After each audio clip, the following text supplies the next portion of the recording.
महापालिका निवडणुकीचे महायुद्ध महाराष्ट्र वृत्तदर्शन न्यूज प्रस्तुत। सर्वांना नमस्कार। माननीय राज्य निवडणूक आयोग यांच्या 15 डिसेंबर 2025च्या आदेशानुसार सांगली मिरज कुपवाड महानगरपालिकाच्या मतदानाचा कार्यक्रम पण जाहीर करण्यात आलेला आहे।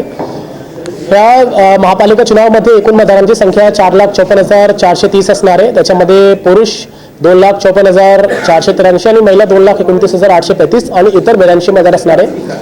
याच्यासोबतच पूर्ण महानगरपालिकामध्ये 6 आरओ असणार आहे, म्हणजे निवडणूक निर्णय अधिकारी, आणि त्यांच्या प्रत्येक आरओला 3 एआरओ असणार आहे आणि त्यांच्या अध्यक्षतेखाली नियंत्रणाखाली सगळे नोडल अधिकाऱ्याची टीम असणार आहे।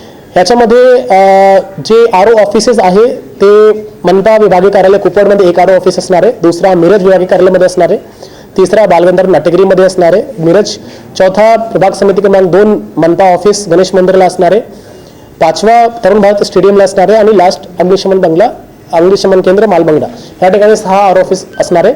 त्याच्यासोबतच आचारसंहिता कक्ष जे आहे ते तरुण भारत स्टेडियमला असणार आहे। हे सगळे आरओची नियुक्ती करण्यात आलेली आहे, त्याच्यासोबतच एआरओची नियुक्ती करण्यात आलेली आहे आणि प्रत्येक आरओ ऑफिसमध्ये पुरेशा फर्निचर वगैरेची व्यवस्था इंतजाम आजपासून सुरू करण्यात आलेली आहे।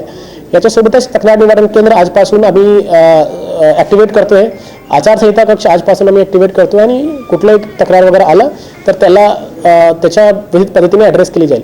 त्याच्यासोबतच महानगरपालिका एरियामध्ये एफएसटी, एसएसटी, व्हीएसटी, व्हीव्हीटी हे 4 वेगळ्या प्रकारची टीम आणि प्रत्येक व्हीएसटी, एफएसटी 6 टीम करण्यात आलेली आहे। याची संख्या भविष्यात वाढवणार आहे जर कंप्लेंट्स वगैरे वाढला तर। त्याच्यासोबतच मतदार यादीच्या बाबतीत आम्ही 15 म्हणजे काल अंतिम मतदार यादी प्रभागनिहाय प्रसिद्ध केलेली आहे वेबसाईटवर। त्याच्यासोबतच फोटोनिहाय ऑफलाईन पब्लिश केलेले आहे। त्याच्यामध्ये टोटल हरकत 11,004 आले होते आणि त्याच्यापैकी मान्य 9,486 आणि अमान्य 1,536 असा हरकती मान्य आणि अमान्य करण्यात आलेली आहे। मान्य राज्य निवडणूक आयोगाचे जे काही सूचना वगैरे आहे मतदानच्या जे अधिसूचना आहे ते आम्ही 18 तारखेला पब्लिश करणार, प्रसिद्ध करणार। त्याच्यामध्ये विविध पद्धतीने कधी नामनिर्देशनचे काय आहे ते माननीय राज्य निवडणूक आयोगाने ऑलरेडी कालच्या प्रेस कॉन्फरन्समध्ये सांगितलं आहे। ते सेम सांगली महानगरपालिकावर पण अप्लाय होतो आहे।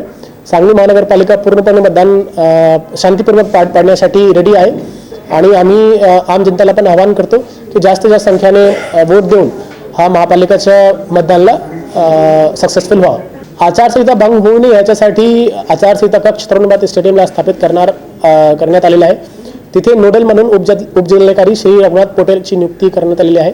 त्याच्यासोबतच त्यांना टीम वगैरे देण्यात आलेलं आहे आणि कुठलीही जर आचारसंहितेचा कंप्लेंट आला तर तक्रार निवारण केंद्राच्या कॉन्टॅक्ट नंबरवर कॉन्टॅक्ट करू शकतात आणि ते कंप्लेंटच्या व्हेरिफिकेशन आम्ही एफएसटी, एसएसटी आणि व्हीएसटी मार्फत करणार आहोत। डिजिटल बोर्डच्या संदर्भात आज सकाळीच सगळे मतदार, सगळे होर्डिंग असोसिएशन आणि सगळे सहाय्यक व्यक्तींची मीटिंग घेऊन असा निर्देश देण्यात आलेले आहे की आज संध्याकाळपर्यंत सगळे होर्डिंग, सगळे पोस्टर्स, बॅनर्स आणि ज्या ज्या ठिकाणी राजकीय पक्ष आणि त्यांचे नाव आहे, सूचना फलक वगैरे असतो किंवा उद्घाटन केलेला बोर्ड असतो ते सगळे कव्हर करण्याचे निर्देश देण्यात आलेले आहे। उद्यापर्यंत आणि उद्या दुपारीपर्यंत हे सगळे गोष्टी कंप्लीट होऊन जाणार। सर्व राजकीय पक्षांना आव्हान राहील की आचारसंहिताचा उल्लंघन करू नये आणि माननीय राज्य निवडणूक आयोग आणि केंद्र निवडणूक आयोग यांच्या सूचनाप्रमाणे शांतीपूर्वक मतदानाच्या प्रोसेसमध्ये सहभाग द्या।